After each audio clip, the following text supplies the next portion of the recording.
Air India flight 2379 Phuket से दिल्ली आती है, सीवियर टर्बुलेंस का शिकार होती है और काफ़ी पैसेंजर्स इंजर्ड हो जाते हैं।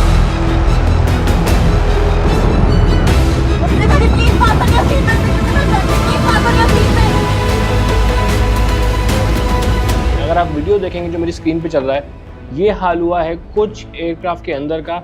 ओवरहेड बैग्स गिर गए, पैसेंजर्स 11 को चोट आई, 4 क्रू को चोट आई, बहुत लोगों के सर फट गए, एयरक्राफ्ट की सीलिंग में दिक्कत आ गई, क्रैक्स आ गए एंड काफी ज्यादा सीवियर इंसिडेंट था। If I read directly from what the reports are saying, people and luggage being thrown around the cabin, some passengers were reportedly thrown up and stuck the ceiling before falling back onto the aisle or floor. Overhead bins came open, luggage गिर गया passengers के sir के ऊपर। एक traveller ने बोला कि भाई इसका बेबी was thrown around 1 से 1.5 साल का बेबी था, was thrown 3 seats अवे जहाँ से वो बैठी हुई थी। भाई काफ़ी ज़्यादा सीरियस इंसिडेंट था। जब मैं ट्रैवल करा था तो एक बार मेरी किसी एयर इंडिया क्रू से बात हुई थी। मैंने कहा मैम आप लोगों को भी ऐसा सीवियर, और भाई ताज्जुब की बात है, अब देखो ऐसे इंसिडेंट्स एयर इंडिया के साथ ज़्यादा होते हैं। तो उसने मुझे कहा था क्रू ने, हाँ हम लोग के साथ एक बार हुआ था ऐसा, काफ़ी एजेड और सीनियर क्रू थी वो। उसने कहा था कि हमारी ट्रॉली ठक से छत पे लग गई थी और सर्वर लोगों के फटे थे, क्योंकि यूजुअली क्रूज में भाई लोग सीट बेल्ट खोल के बैठते हैं। And this is one learning कि भाई कभी भी कुछ भी हो, अगर आप सीट पे हो सीट बेल्ट लूज कर लो, लेकिन सीट बेल्ट हटाओ नहीं, क्योंकि भाई रिस्क हो सकता है। तो भाई कुछ ऐसा सीन था, देखो खिड़की भी निकल आएगी, घबराने की बात नहीं है। खिड़की के 2 साइड होते हैं, अंदर और बाहर वाला मेन होता है। बट पैसेंजर सारे घबराए हुए थे भाई, भयंकर सब लोगों की हालत ऐसी टाइट थी क्या बताऊं। वो लगता है मैडम तो बेहोश ही हो गई, उनका सर फट गया बेचारी का। ये ऑफिशियल अपडेट है मिनिस्ट्री ऑफ सिविल एविएशन के द्वारा। भाई पैसेंजर जो क्रू जो एडमिट हुए थे, ये सिविल एविएशन मिनिस्टर ये हॉस्पिटल में गए उनकी हालचाल लेने। एंड आपको मैं एक अच्छी चीज़ दिखाता हूँ भाई क्या भाई, ये official minister of civil aviation का ट्वीट है।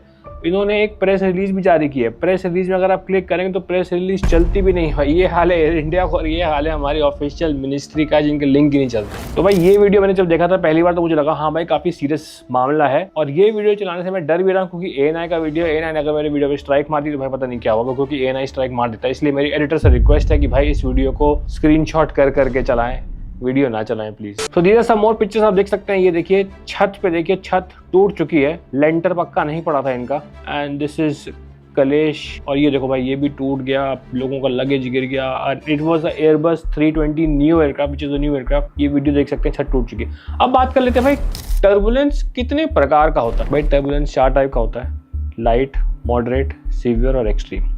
लाइट टर्बुलेंस भाई होता रहता है। सीट बेल्ट ऑन कर देता कप्तान, आपके टिंग से सीट बेल्ट आ जाती है, क्रू कहती है भाई अब सुसु पॉटी करना जहाज में मना है, सुसु पॉटी नहीं करो। लेकिन अगर क्रू को लगता है कि भाई नॉर्मल चल रहा है जहाज, तो जाने भी देती है। उसमें सिर्फ पैसेंजर्स के लिए सीट बेल्ट नेसेसरी होती है, कैबिन क्रू अपना काम करती रहती है। आजकल ऐसा हो गया कि सीट बेल्ट ऑन है तो वो हॉट बेवरेजेस नहीं करती, टी कॉफी, नॉर्मल सर्विस चलती रहती है। अब आ जाते हैं मॉडरेट टर्बुलेंस में। मॉडरेट टर्बुलेंस मतलब कि अब कैप्टन एक अनाउंसमेंट करता है, पहले सीट बेल्ट ऑन करेगा, फिर cabin crew seat belt required. अब सीट बेल्ट रिक्वायर्ड हो गई कैबिन क्रू की, तो कोई सर्विस नहीं कर सकती, वो हॉट तो पहले नहीं कर रही थी, कोल्ड वोल्ड, चिप्स वेप्स, कोल्ड ड्रिंक सब बंद। सीट बेल्ट रिक्वायर्ड है तो कैबिन क्रू को जाके अपनी जम सीट पे बैठना होगा, कैबिन क्रू को भी सीट बेल्ट लगा के बैठनी होगी, पैसेंजर्स तो वैसे ही बैठे हुए, और उसको सारी ट्रॉलीज सब कुछ सिक्योर करना पड़ेगा। सीवियर टर्बुलेंस में क्या होता है भाई, एयरक्राफ्ट को डैमेज हो सकता है, जो कि इस केस में हुआ है। पैसेंजर्स को इंजरी हो सकती है, जो कि भाई इस केस में हुई है। तो ये हमारा सीवियर टर्बुलेंस का केस था। अब उसके बाद आता है एक्सट्रीम टर्बुलेंस। एक्सट्रीम टर्बुलेंस में अनयूजुअल एटीट्यूड हो जाता है। अनयूजुअल एटीट्यूड क्या होता है, यूजुअली एयरक्राफ्ट ऐसे उड़ता है, बैंक कर सकता है, पिचअप कर सकता है, लेकिन 30 डिग्री तक मैक्सिमम बैंक करता है। 45 डिग्री, 60 डिग्री पिचअप ज्यादा हो जाए,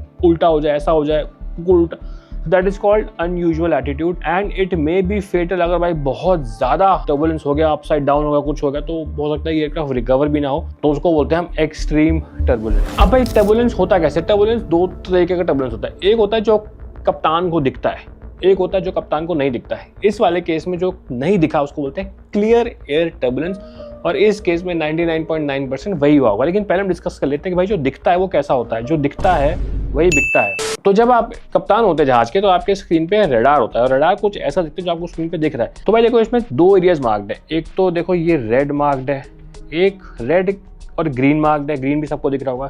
ग्रीन और रेड के बीच में ये orange yellow to orange area mark है। तो भाई जो रेड एरिया होता है वो खतरनाक होता है। रेड एरिया में तो हमेशा आपको एक्सट्रीम टर्बुलेंस मिलेगा। और ओह शिट, लाइट चली गई भाई, आ गई, नो कट। तो भाई लाल एरिया में तो जाने से तो आपको सीवियर टर्बुलेंस हो जाएगा, येलो में जाने से आपको मॉडरेट टर्बुलेंस होगा और ग्रीन में जाने से नॉर्मल टर्बुलेंस होगा। लेकिन हम लोग ऐसे में, अगर मैं पायलट होता है इस केस में, और ये देखो ये मेरा जहाज है जो तिकोना बना हुआ है, ठीक है। अब मुझे अपना रास्ता निकालना है, मुझे यहाँ से यहाँ जाना है, दिस इज माई डेस्टिनेशन, मुझे यहाँ निकलना है। बट अपने को सीधा मैं जाना सकता हूँ, तो मैं क्या करूंगा, मैं ऐसे जाऊंगा, मैं ऐसे निकलूंगा और फिर मैं ऐसे कट लूंगा यहाँ से। तो मेरे को डिविएशन पड़ा ना, ये डिविएशन, तो वो मैं ले लूंगा, मेरे को कोई दिक्कत नहीं। But this is how weather looks. जब मानसून है, प्री मानसून है, बड़े बड़े सामने क्लाउड्स दिखते हैं भाई, उसके अंदर जाना नहीं।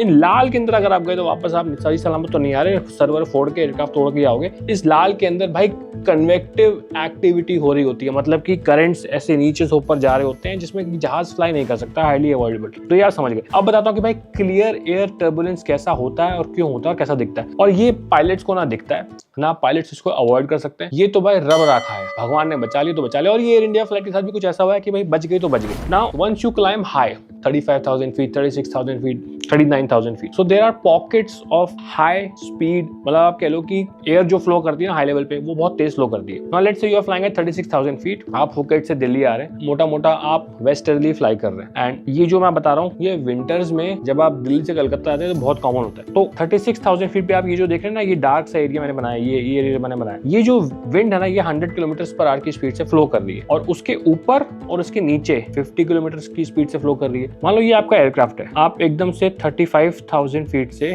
35,000 फीट है 350 फ्लाइट लेवल और ये 360 फ्लाइट लेवल है, आप यहाँ से यहाँ गए तो एकदम से विंड की स्पीड एकदम से चेंज हो जाएगी। इट्स लाइक टक, क्योंकि ये एक बड़े ही क्लोज्ड पैकेट के अंदर ये वाली विंड फ्लो करती है। तो इतना ज्यादा क्विक चेंज ऑफ स्पीड, जो लोग इंजीनियरिंग से वो शेयर समझते होंगे, ये एक तरीके से विंड शेयर भी बोल सकते हैं उसको, कि भाई डिस्टेंस बहुत कम चेंज हुआ लेकिन विंड स्पीड टक से चेंज हो गई। यूजुअली अगर आप इतना क्लाइंब करते हो तो इतना विंड स्पीड चेंज नहीं होती, नीचे अगर 95 होगी तब ऊपर जाके 100 हो जाएगी, लेकिन ये 50 से 100 हो रही है। तो इस शेयर में भाई बहुत टर्बुलेंट हो सकता है। ये तो फिर भी है कि अगर मान लो इसमें 50 इस डायरेक्शन की, अब मान लो ये 50 इस डायरेक्शन की हो और यहाँ पे 100 इस डायरेक्शन की हो, तो और ज्यादा विंड शेयर हो गया। तो इसको बोलते हैं क्लियर एयर टर्बुलेंस। ये बेसिकली दिखता नहीं है, इसीलिए इसको क्लियर एयर बोलते हैं। ये रिपोर्टेड होता है कभी कभी, जैसे मान लो मैं गया 360 पे, मैं दिल्ली से पटना जा रहा हूँ, मैं रिपोर्ट कर दूंगा ATC वाराणसी को, Varanasi air India so and so, I experience wind shear, I am over this point at flight level so and so. तो उसके बाद आगे आप उस रास्ते में जो भी पायलट आएगा उसको देता रहेगा। लेकिन भाई किसी ने नहीं दी या किसी को नहीं पता, या उस दिन अभी बना, या फिर मेरी वेदर रिपोर्ट में नहीं था, मैं आया was the first one to experience और इतना ज्यादा खराब था, तो I will get stuck in that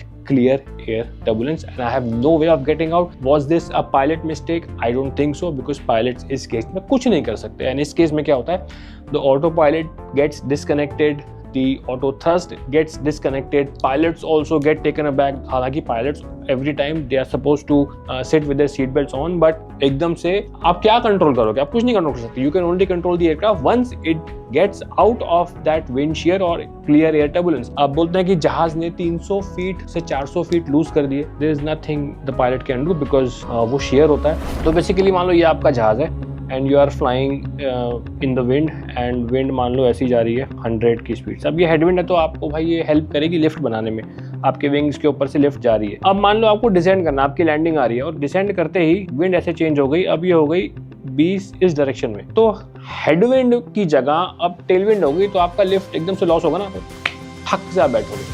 and it can be little complicated also, I am just telling you a very simple way, ताकि जनरल पब्लिक को ये आसानी से समझ में आ जाए। अच्छा, एक लास्ट चीज मैं आपको दिखा दूं, एक पैसेंजर ने बड़ा इंटरेस्टिंग सा कमेंट किया था which was in this video, ये देख लेते हैं एक बारी। कहाँ से कहाँ आप लोग आ रहे थे फ्लाइट? सर फुकेट से दिल्ली आ रहे थे। फ्लाइट सडनली चलती चलती रुक के टर्न अराउंड हो गई और ये मानिए ये प्लेन है, आते हुए ये प्लेन ऐसे घूम गया 2-2.5। तो पैसेंजर कह रहा है कि प्लेन था, ये ऐसे घूम के ऐसे हो गया, which I don't think कि ऐसा हुआ होगा, because ये अगर हुआ तो the passenger aircrafts are not supposed to, they are not meant to fly upside down, वो क्रैश ही हुआ था।